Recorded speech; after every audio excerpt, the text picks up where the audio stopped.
Both pilots collapsed at 37,000 feet. 173 passengers. No communication. No help. The only person who could save them was the quiet woman in seat 12F that everyone had ignored. Nobody knew that F-22 fighter pilots would soon whisper her legendary call sign in reverence. Solo. Before watching full story, comment below from where you watching. Also like and subscribe for more stories. Both pilots were down. 173 passengers had no idea what was coming. And the only person who could save them was the woman in seat 12F that nobody had noticed. She looked like anyone else on the plane. Her jeans were faded and comfortable. Her gray sweater was simple, nothing fancy. Her white sneakers had seen better days. She wore her brown hair in a plain ponytail. She carried a worn paperback book and a cheap travel pillow. When the flight attendant came by with drinks, the woman ordered ginger ale. The attendant handed her the plastic cup without really looking at her. Just another passenger. Just another face in the crowd. The man sitting next to her in seat 12E had tried to make conversation earlier. He asked if she was traveling for work or vacation. Visiting family, she said with a small smile. He nodded and started talking about his job in software sales. She listened politely. She asked questions at the right times. She seemed interested but not too interested. Just polite.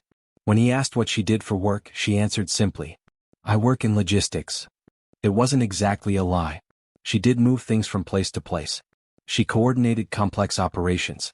She just didn't mention that the things she moved were fighter jets traveling at supersonic speeds. And the operations she coordinated involved strike missions in enemy territory.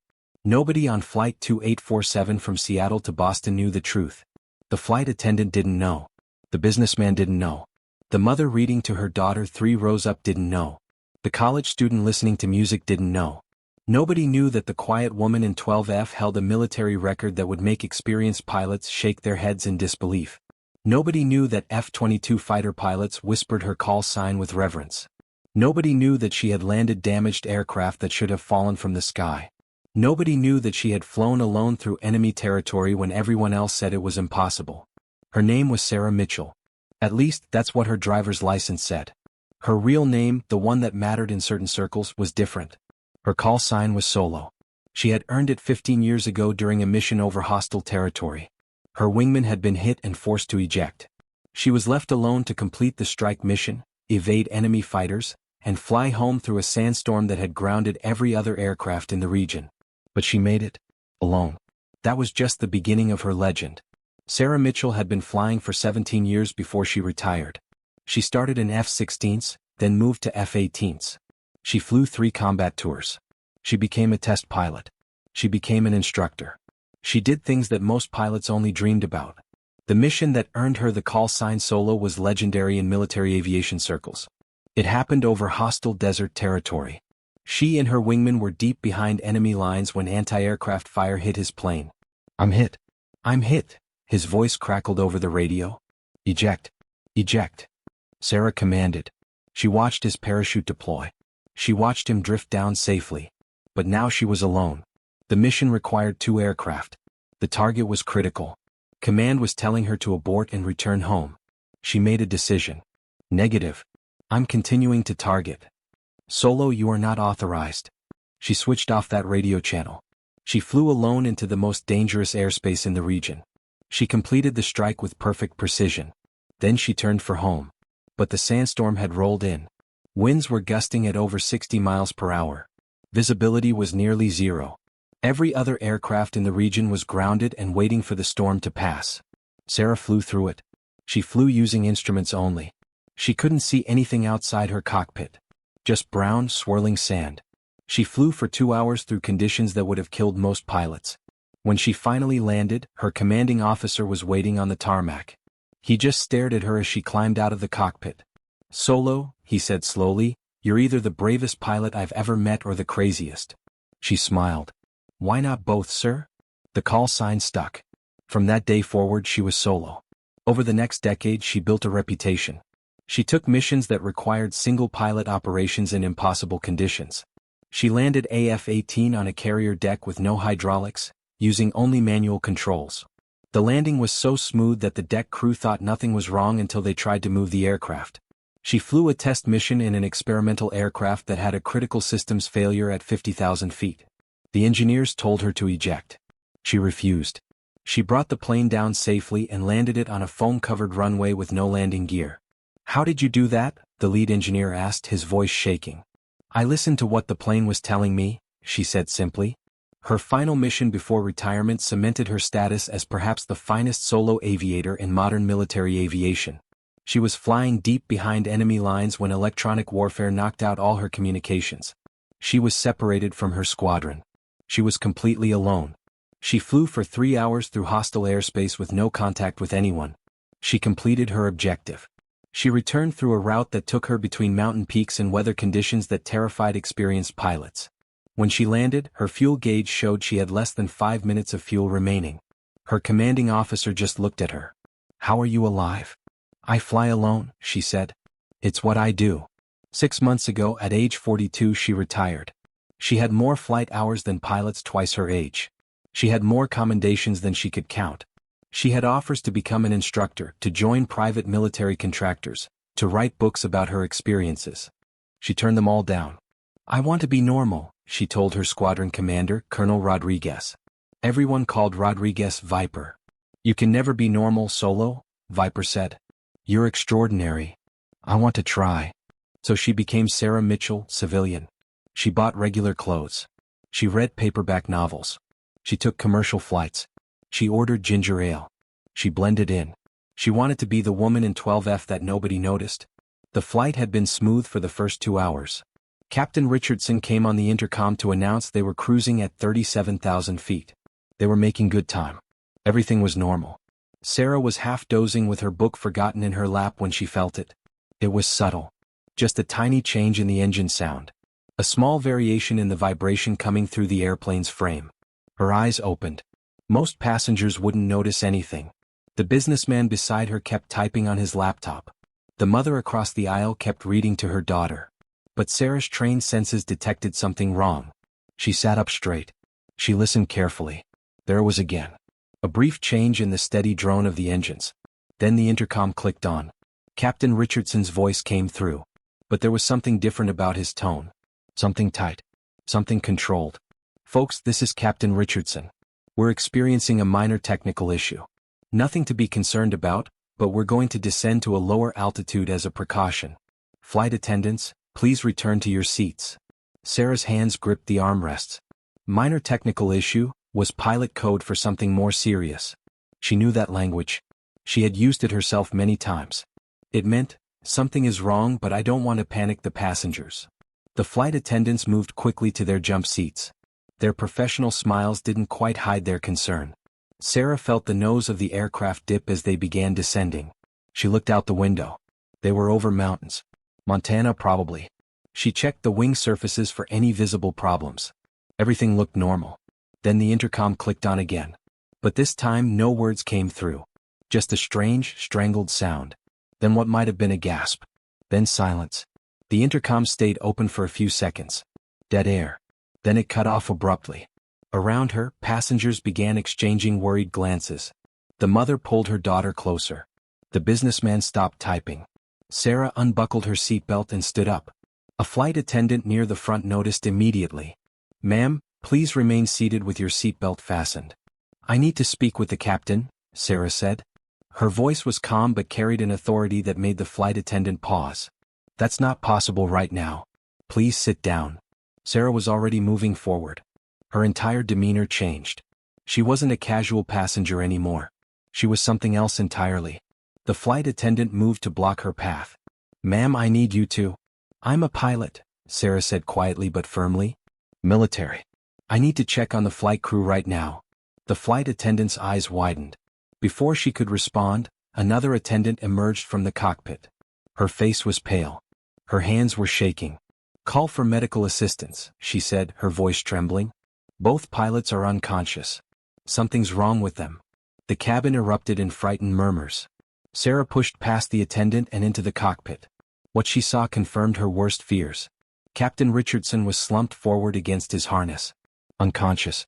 The first officer was leaning back in his seat, eyes closed. He was breathing but completely unresponsive. The cockpit smelled faintly of something chemical. Something that shouldn't be there. Sarah's mind raced through possibilities. Carbon monoxide poisoning? Some kind of fume event? A leak in the air system? It didn't matter right now.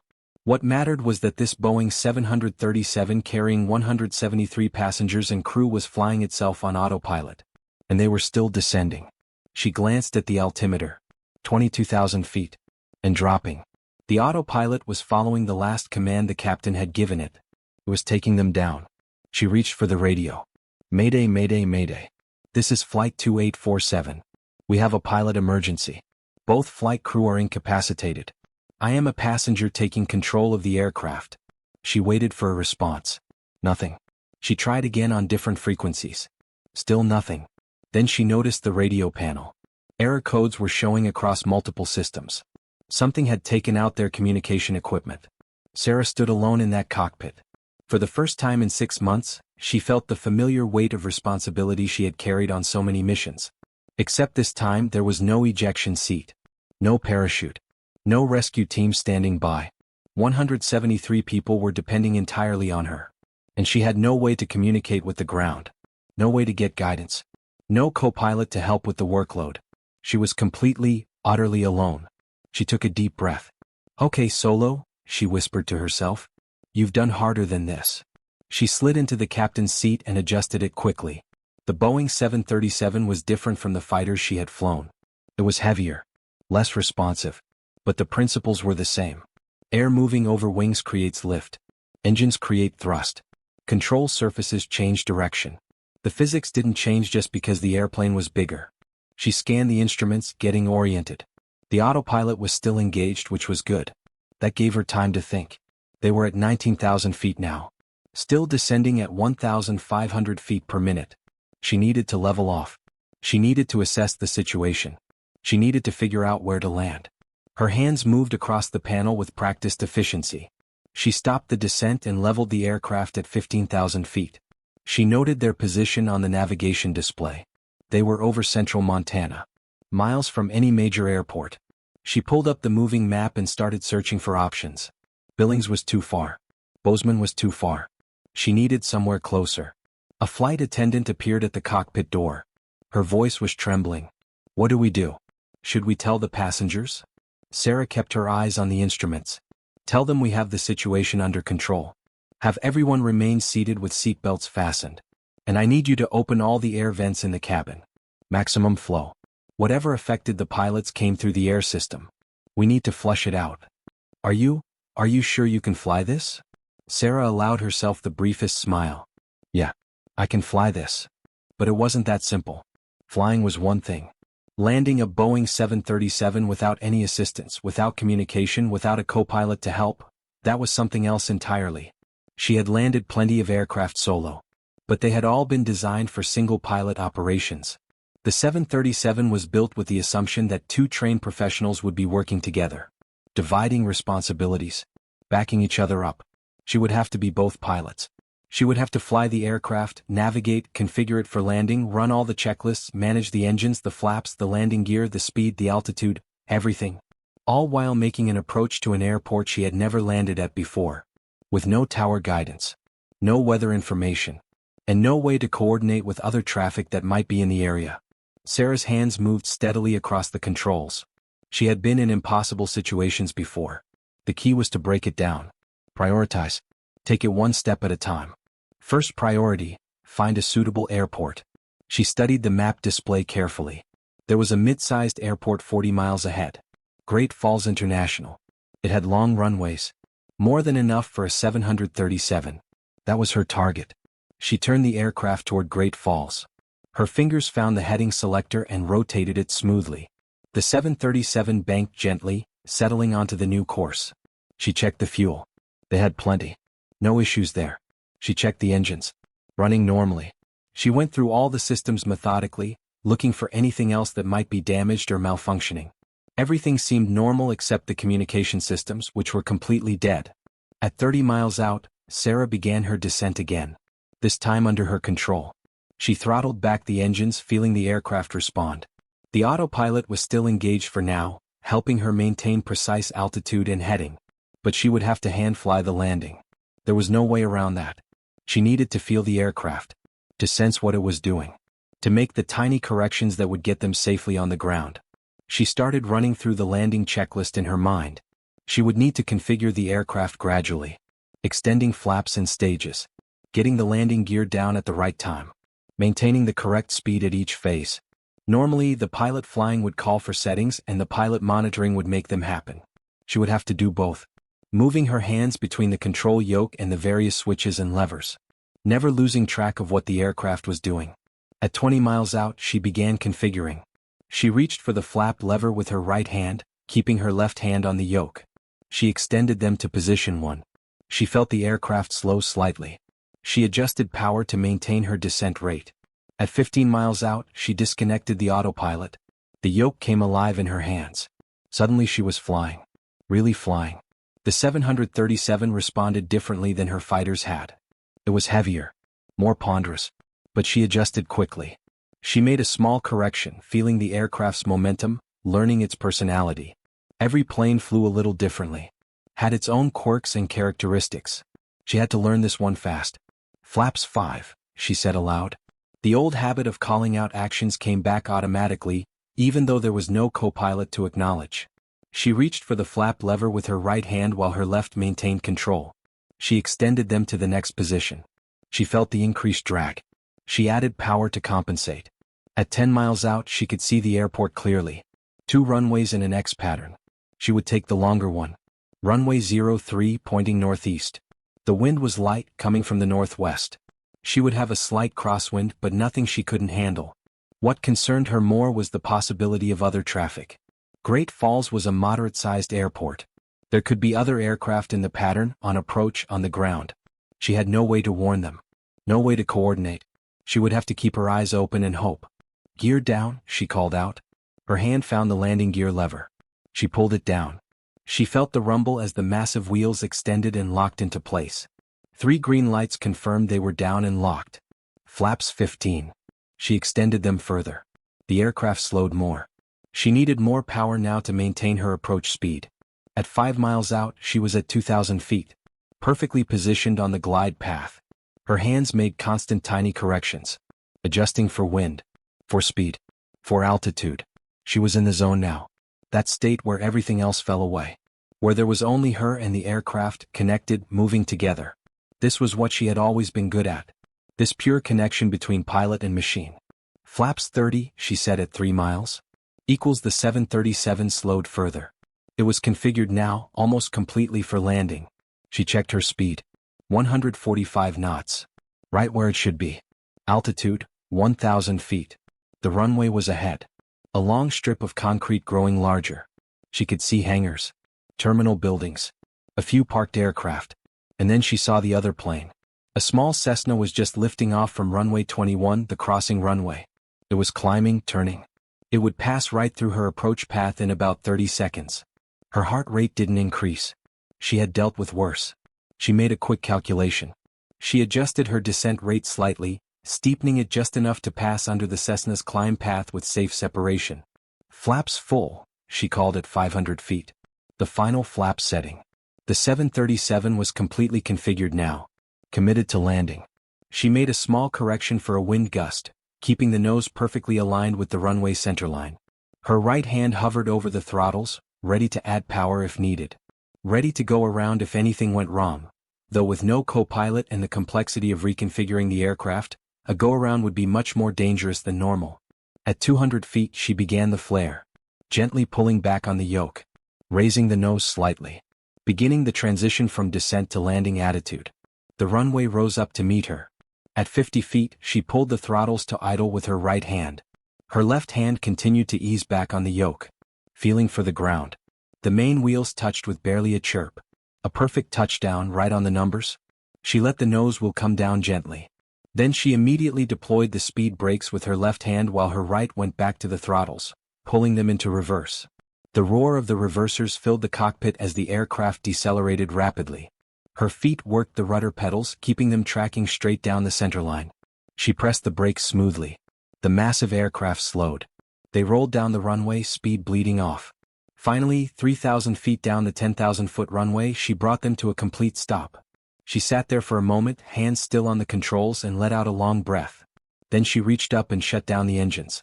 The sudden silence was profound. Sarah sat in the captain's seat and allowed herself 5 seconds to feel the weight lift from her shoulders. Then she was moving again. She needed to get medical help for the pilots.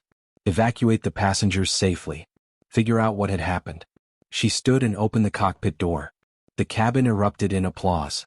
Passengers were crying. Some were praying. Others were simply staring at her in disbelief. The flight attendant who had questioned her earlier was wiping tears from her eyes. "You saved us," she whispered. "You saved everyone." Sarah shook her head. "Just doing what needed to be done. Now let's get medical help for the pilots and get everyone off safely." Emergency vehicles were already racing toward the aircraft, their lights flashing. Someone on the ground had seen their landing and understood it was an emergency. Within minutes, paramedics were on board treating the pilots. The passengers were being evacuated down the emergency slides. What Sarah didn't know was that her landing hadn't gone completely unnoticed. When Flight 2847 had lost communication and air traffic control couldn't raise them, protocols had been initiated.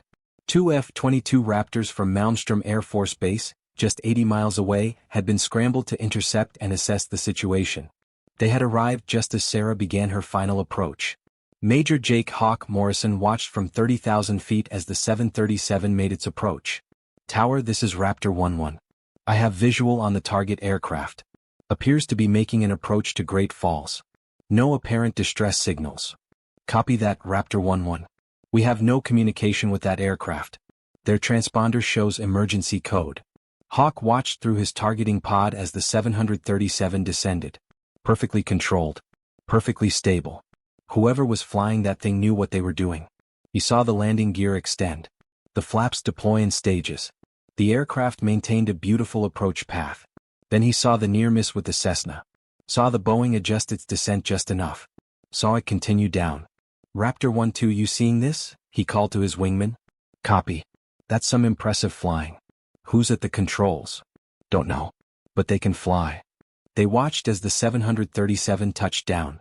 Smooth as silk. Rolled out and stopped. "Tower, target aircraft has landed safely at Great Falls. Flight appears to be under control." "Copy, Raptor 11.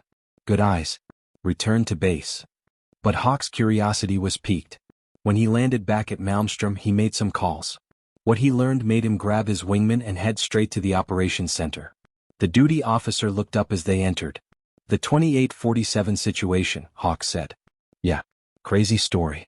Both pilots were incapacitated by some kind of fume event. A passenger landed the plane."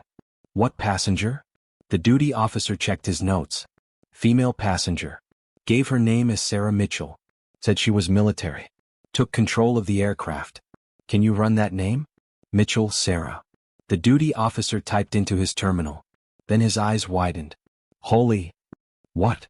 "She's in the system. Colonel Sarah Mitchell, retired. Call sign." He looked up at Hawk. "Her call sign is Solo." Hawk felt his stomach drop. "Wait, the Solo? The Solo?" "According to this, yeah. 17 years active duty. Flew F-16s and F-18s. 3 combat tours. Test pilot qualification. Instructor pilot. Jesus, her record is insane. Look at this mission list." Hawk leaned over to read the screen. With each line his respect grew. He had heard stories about Solo. Legends really. Tales that got passed around pilot bars about the aviator who could do impossible things. The landing in the sandstorm. The carrier landing with no hydraulics. The Solo penetration mission that everyone said couldn't be done. He had always thought they were exaggerated. That no one could really be that good. She landed a 737 by herself. His wingman breathed. No co-pilot. No comms. Hawk shook his head slowly. "And we just watched her do it. That approach was textbook perfect." The duty officer was still reading. "Says here she retired 6 months ago. Turned down multiple offers to continue flying. Wanted to go civilian." He looked up. She was just a passenger. She was traveling home and this happened. Hawk picked up the secure phone and dialed the number for fighter operations at Nellis Air Force Base in Nevada, one of the main fighter training centers. When Colonel Sarah "Viper" Rodriguez answered, he said, "Viper, it's Hawk at Malmstrom. I need to tell you something." "What's up?" "Solo just landed a commercial airliner. Alone. Both pilots down. No comms. She saved 173 people." There was a long silence. Then Viper's voice came back, quiet and filled with something like awe. "Solo did what?" You heard me. Sarah Mitchell was a passenger on a 737. Pilots went down. She took over and landed it. Solo. We watched from up top. It was beautiful flying Viper. Perfect. Another silence. Then Viper said softly, of course it was. It's solo. Then even quieter, that's why she's solo. The story spread through military aviation channels like wildfire. By that evening, pilots at bases around the world were hearing about it. The reactions were all similar. Initial disbelief, followed by confirmation, followed by a kind of reverent respect that pilots reserved for only the most exceptional of their peers.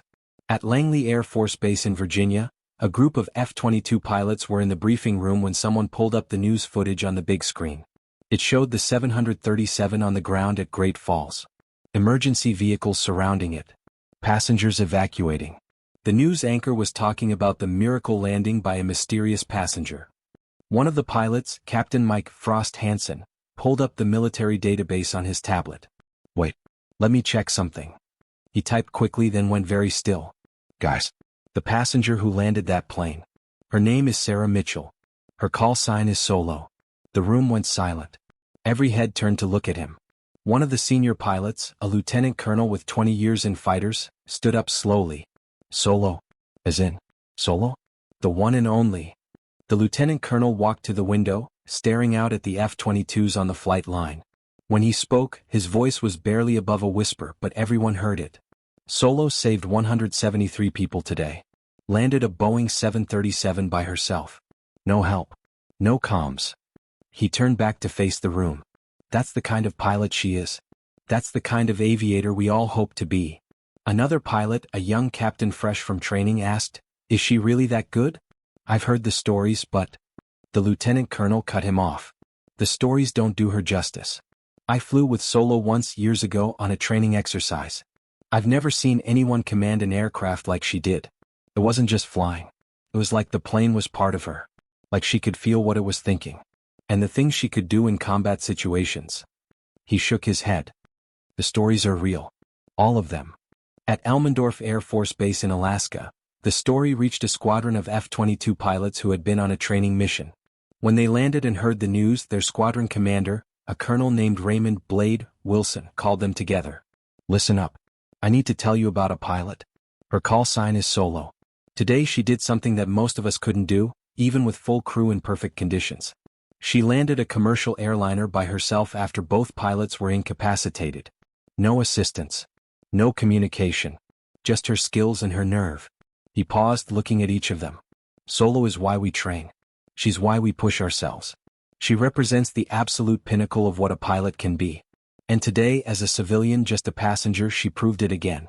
When I fly, when I practice emergency procedures, when I work on perfecting my craft, I think about pilots like Solo. Because that's the standard. That's what exceptional looks like." One of his pilots raised a hand. "Sir, did you ever fly with her?" Blade smiled. "Once. 5 years ago.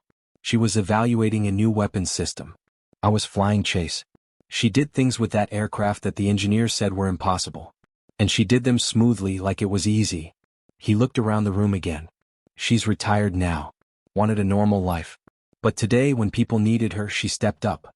And she didn't just save them. She gave them a perfect landing. Because that's what Solo does." The story continued to spread. By the next day, it had reached international fighter squadrons. RAF pilots at Lakenheath in England. French Rafale pilots at St. Dizier. Japanese F-15 pilots at Komatsu. German Eurofighter pilots at Newburgh. All of them heard about Solo and the commercial airliner. And all of them reacted the same way, with quiet, profound respect. Sarah Mitchell didn't know about any of this. She was sitting in a hotel room in Great Falls, trying to process what had happened. The FAA was investigating. The airline was grateful. The passengers were calling her a hero. She just felt tired. When her phone rang and it was Colonel Rodriguez, Viper, she almost didn't answer. "Solo?" Viper's voice said warmly. "You okay?" "Yeah. Just tired. I heard what you did. The whole community heard." Sarah sighed. "I just landed a plane, Viper. It's what we're trained for. Don't diminish it. You landed a Boeing 737 Solo. No co-pilot. No comms. That's not just training. That's art. That's mastery. I did what anyone would have done." "No," Viper said firmly. You did what only Solo could do. And every fighter pilot in the Air Force knows it. They're talking about you, Sarah. The F-22 guys who were on station watching you, they're in awe. I've gotten calls from 3 different bases. Do you know what they're saying? What? They're saying your call sign in whispers. Like it's sacred. Because to them it is. You represent something we all aspire to. And today you proved why that call sign means what it means. Sarah felt tears prickling at her eyes. I just wanted to be normal. You can never be normal, Solo. You're extraordinary. And that's okay. Today you saved 173 people because you're extraordinary. Embrace it. After she hung up, Sarah sat in the dark hotel room and thought about what Viper had said. She had spent her whole career trying to be the best. Pushing herself. Taking impossible missions. Earning that call sign through countless solo operations where everything depended on her alone. And now, even in retirement, even trying to be anonymous, that same calling had found her again. 3 days later, back at Malmstrom Air Force Base, Hawk was flying a routine patrol when his radio crackled. Raptor 11, this is Raptor 27. Just wanted to say something. Go ahead, 27. There was a pause. Then a voice he didn't recognize, young and respectful, almost reverent. Solo landed that plane. I heard it was Solo. Hawk felt a smile cross his face. Confirmed, 27. It was her. Another pause. Then, so quietly it was almost lost in the static. Solo. The way the young pilot said it, like a prayer, like an invocation, carried the weight of every impossible thing she had done. Every life she had saved. Every mission she had completed when everyone else said it couldn't be done. Over the next weeks, it became a tradition. Fighter pilots, when they heard her story, would say her call sign once. Quietly. With that same reverence. Not loud. Not as a cheer. But as a recognition of mastery. Of excellence. Of a pilot who represented the absolute peak of their profession. In ready rooms and cockpits, in briefing rooms and pilot bars, the story was told and retold. The woman who had seemed so ordinary. Who had been overlooked by everyone. Who had been just another face in the crowd. Until the moment came when lives hung in the balance. When the impossible was required. When someone had to fly an aircraft alone and save everyone aboard. And she had done it. Not just done it, but done it perfectly. And in bases around the world, in the cockpits of the most advanced fighters ever built, pilots who pushed themselves to be the best, who trained for impossible scenarios, who lived for the moment when their skills would be tested. Those pilots would hear the story. And they would whisper her call sign with an understanding that transcended words. Because Solo didn't just land a plane that day. She reminded everyone what excellence looked like. She showed what a single pilot with mastery of their craft could accomplish. She proved that all those hours of training, all that dedication to perfection, all that commitment to being ready for anything, it all mattered. When the moment came when people needed her, she was ready. Years later, a young F-22 pilot named Lieutenant Sarah Chen would be on patrol when she heard her instructor, a veteran with 15 years of fighter experience, say quietly over the radio, "If you ever wonder how good a pilot can be, remember Solo. Remember the commercial airliner she landed alone. That's the standard. That's what we reach for." And Lieutenant Chen would key her mic and reply, her voice filled with the same quiet reverence. Solo. The word would hang in the air for a moment. Carried over military radio frequencies. Spoken in hushed respect by those who understood what it meant. Not just a call sign. Not just a name. But a symbol of mastery. Of excellence. Of a pilot who could do the impossible alone. Because that's what Solo meant. When everyone else needed help, she flew alone. When the situation was impossible, she made it possible. When lives depended on perfection, she delivered perfection. And fighter pilots around the world, the best of the best, the elite aviators who commanded the skies in the most advanced aircraft ever created, they would hear her name and whisper it like a benediction. Like an aspiration. Like a reminder of what they were all trying to become. Solo. The woman who landed the plane alone. The legend who saved 173 lives through mastery of her craft. The pilot whose call sign would be whispered in reverence for generations to come.